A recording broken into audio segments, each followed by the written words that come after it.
एक आदमी ने सिर्फ कुछ हाथी के दांत चुराए थे, लेकिन स्थानीय आदिवासियों ने उसे जिंदा मिट्टी की भट्टी में पका डाला। आदिवासी पहले उसके पूरे शरीर पर मोटी मिट्टी की परत चढ़ा देते हैं, फिर जानबूझकर उसकी नाक, कान और मुंह के पास छोटे छोटे छेद छोड़ते हैं ताकि वह तुरंत न मरे। इस तरह वह बेबस होकर खुद को जिंदा जलते हुए महसूस करता रहता है। जैसे जैसे आदिवासी लकड़ी की सीख को घुमाते हैं, आदमी दर्द से चीखता रहता है। कुछ ही देर में मिट्टी के अंदर से पकने की गंध आने लगती है, जिसे देखकर आदिवासी खुशी से झूम उठते हैं। लेकिन उसके साथी का हाल इससे भी ज्यादा भयानक था। उसे जमीन पर मजबूती से बांध दिया जाता है। फिर आदिवासी आग के घेरे में एक खास कीड़ा फेंकते हैं। खतरा महसूस होते ही वह कीड़ा आदमी के मुंह, आंख या नाक के रास्ते शरीर में घुस जाता है और दूसरी तरफ से बाहर निकलने की कोशिश करता है। अब बारी आती है उस आदमी की जो दिखने में बिल्कुल वुल्वरिन जैसा लगता है। वह डर के मारे कांप रहा था, क्योंकि उसे नहीं पता था कि उसके साथ क्या होने वाला है। तभी कुछ ताकतवर आदिवासी उसे पकड़कर जंगल के बाहर ले जाते हैं। दरअसल आदिवासियों ने उसके साथ एक खतरनाक शिकार का खेल खेलने का फैसला किया था। सरदार कई 100 मीटर दूर एक तीर चलाता है। नियम यह था कि जैसे ही वह आदमी तय सीमा के बाहर पहुंचेगा, उसके सबसे माहिर शिकारी उसका पीछा शुरू कर देंगे। इसी दौरान एक आदिवासी की नजर उसकी सोने की अंगूठी पर पड़ती है। वह अंगूठी निकालने की कोशिश करता है, लेकिन जब वह नहीं निकलती तो वह उसकी उंगली काटने की बात करता है, मगर सरदार उसे रोक देता है। उसका कहना था कि आदमी तो वैसे भी मरने वाला है, इसलिए पहले खेल का मजा लिया जाए और अंगूठी बाद में निकाल लेंगे। इसके बाद वह आदमी को भागने का इशारा कर देता है। आजाद होते ही वह हैरान रह जाता है। उसे यकीन ही नहीं होता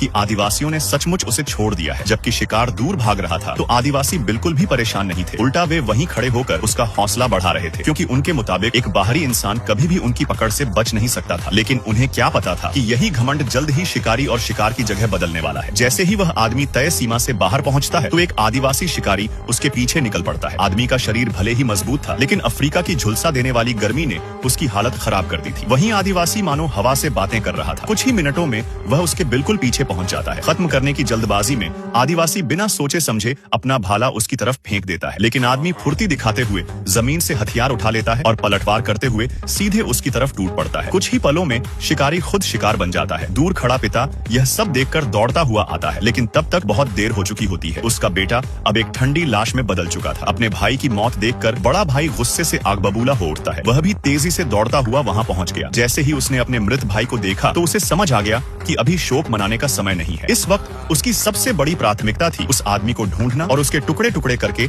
अपने भाई की मौत का बदला लेना। इसी के साथ एक नई पीछा करने वाली जंग शुरू हो जाती है। लेकिन इस समय वह आदमी पूरी तरह थक चुका था। उसके शरीर में बची खुची ताकत भी खत्म होने वाली थी। जिंदा रहने के लिए वह दांत भींचकर लगातार भागता रहा। वहीं पीछे पड़ा आदिवासी उसे छोड़ने के मूड में बिल्कुल नहीं था। वह साए की तरह उसका पीछा कर रहा था। तभी अचानक एक हैरान कर देने वाला दृश्य सामने आता है। लंबे समय तक लगातार दौड़ने की वजह से आदिवासी की सांसें बेकाबू हो जाती हैं। वह अचानक जमीन पर गिर पड़ता है और उसके मुंह से झाग निकलने लगते हैं। यह देखकर आदमी तुरंत आसपास नजर दौड़ाता है। जब उसे यकीन हो जाता है कि आसपास कोई दूसरा शिकारी नहीं है, तब जाकर वह अपनी रफ्तार थोड़ी धीमी करता है। कुछ दूर जाकर उसे एक चिकनी चट्टान दिखाई देती है। वह उस पर लेटकर थोड़ी देर आराम करने लगता है, लेकिन उसे बिल्कुल भी अंदाजा नहीं था कि एक और आदिवासी उसके छोड़े हुए निशानों का पीछा करते हुए धीरे धीरे उसकी तरफ बढ़ रहा है। उधर वह आदमी अभी भी इस खतरे से अनजान था। वह आदिवासियों से छीनी गई जानवर की खाल को काटकर अपने लिए एक साधारण जोड़ी जूते तैयार करता है। लेकिन जैसे ही वह आगे बढ़ने की तैयारी करता है तो उसकी नजर जमीन पर पड़े एक बड़े घोंघे पर पड़ती है। भूख से बेहाल आदमी यह भूल जाता है कि ऐसे घोंघों में कई तरह के परजीवी हो सकते हैं। मोटे और रसीले घोंघे को देखकर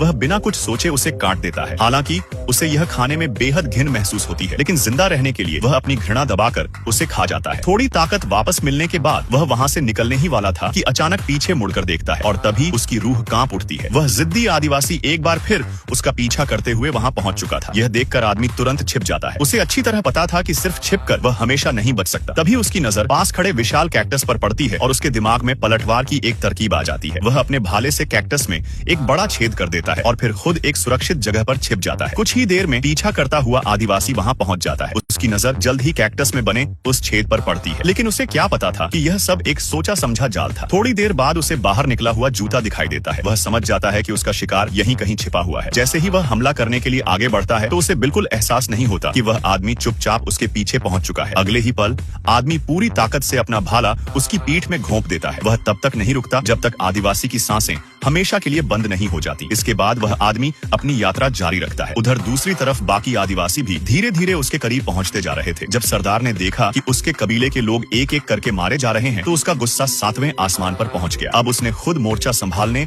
और उस आदमी का शिकार करने का फैसला कर लिया। इधर वह आदमी भूख से बेहाल हो चुका था। कई समय से भागते भागते उसकी हालत खराब थी। तभी उसकी नजर दूर चल रहे एक हिरण पर पड़ती है। वह सही मौके का इंतजार करता है और पूरी ताकत से अपना भाला फेंक देता है। भाला सीधा जाकर हिरण की गर्दन में धंस जाता है। उसे लगता है कि अब आखिरकार उसे पेट भरकर खाना मिल जाएगा। लेकिन जब वह शिकार के पास पहुंचता है तो उसके होश उड़ जाते हैं, क्योंकि उससे पहले ही एक विशाल शेर वहां पहुंच चुका था और शिकार पर कब्जा जमा चुका था। उस खतरनाक शिकारी के सामने उसकी कोई चाल नहीं चल सकती थी, इसलिए वह चुपचाप पीछे हट जाता है। काफी भटकने के बाद वह एक नदी के किनारे पहुंचता है। प्यास से बेहाल वह पानी पीने के लिए आगे बढ़ता है, लेकिन तभी देखता है कि नदी मगरमच्छों से भरी हुई है। खुद को मगरमच्छों का भोजन बनने से बचाने के लिए वह तुरंत वापस जंगल की ओर लौट जाता है, लेकिन उसे नहीं पता था कि आदिवासी उसका पीछा करते हुए पूरे जंगल में उसे ढूंढ रहे हैं। अचानक एक आदिवासी झाड़ियों से निकलकर उस पर हमला कर देता है। वह किसी तरह झुककर इस जानलेवा वार से बच जाता है। इसके बाद दोनों के बीच भयंकर लड़ाई शुरू हो जाती है। कुछ समय तक दोनों एक दूसरे पर भारी पड़ने की कोशिश करते हैं, लेकिन कोई भी निर्णायक बढ़त हासिल नहीं कर पाता। उसे एहसास हो जाता है कि बाकी आदिवासी भी जल्द ही यहाँ पहुँचने वाले हैं, इसलिए वह चालाकी से जमीन से मिट्टी उठाकर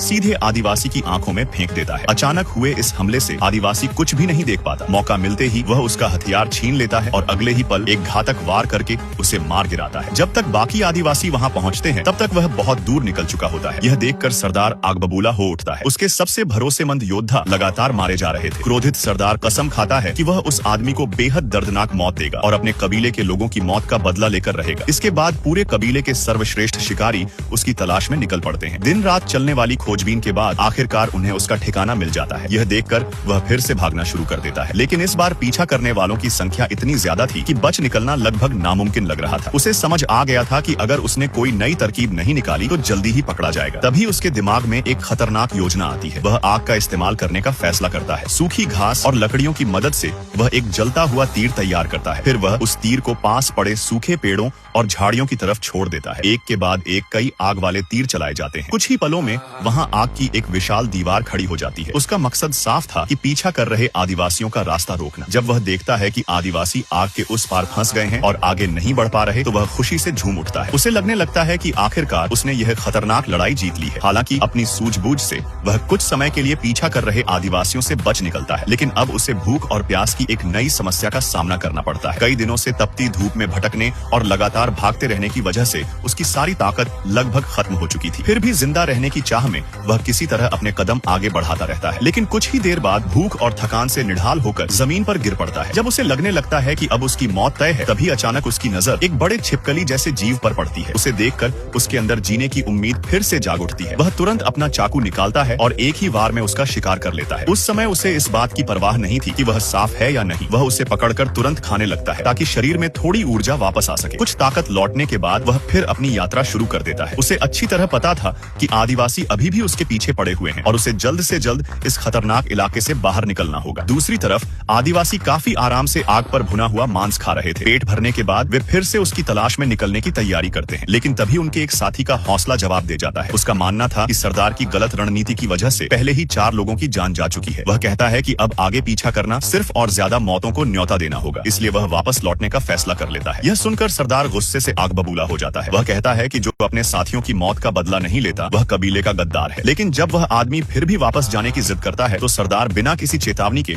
अपना भाला उठाता है और उसे मार डालता है। यह दृश्य देखकर बाकी लोग डर जाते हैं। अब उनमें से कोई भी पीछे हटने की हिम्मत नहीं कर पाते और मजबूरी में सरदार के साथ आगे बढ़ते हैं। कुछ दूर जाने के बाद अचानक एक जहरीला सांप झाड़ियों से निकलकर एक आदिवासी को डस लेता है। सरदार तुरंत अपना चाकू निकालता है और जख्म को काटकर खून निकालने की कोशिश करता है। उसे समझ आ जाता है कि जहर शरीर में फैल चुका है। वह अपने एक साथी को जख्म से जहर चूसकर निकालने का आदेश देता है। फिर भी जहरीले सांप के शिकार हुए आदिवासी की हालत इतनी खराब हो जाती है कि वह चलने फिरने लायक नहीं रहता। पीछा करने की रफ्तार कम न हो इसलिए सरदार उसे वहीं छोड़ देता है और बाकी लोगों के साथ आगे बढ़ जाता है। उन्हें नहीं पता था कि जिस आदमी का वे पीछा कर रहे हैं वह अब गोरे लोगों के इलाके में पहुंच चुका है। दूर दिखाई देता एक किला देखकर उसे पहली बार राहत महसूस होती है। उसे लगता है कि अब वह सुरक्षित है और उसकी मुसीबतें खत्म होने वाली वाली है, लेकिन तभी अचानक उसकी तरफ एक तीर आकर लगता है। यह देखकर वह पूरी ताकत के साथ किले की ओर दौड़ पड़ता है। उसे पता था कि अगर वह किसी तरह किले के अंदर पहुंच गया तो उसकी जान बच सकती है, लेकिन बदकिस्मती से ठीक उसी समय उसकी बची खुची ताकत जवाब दे देती है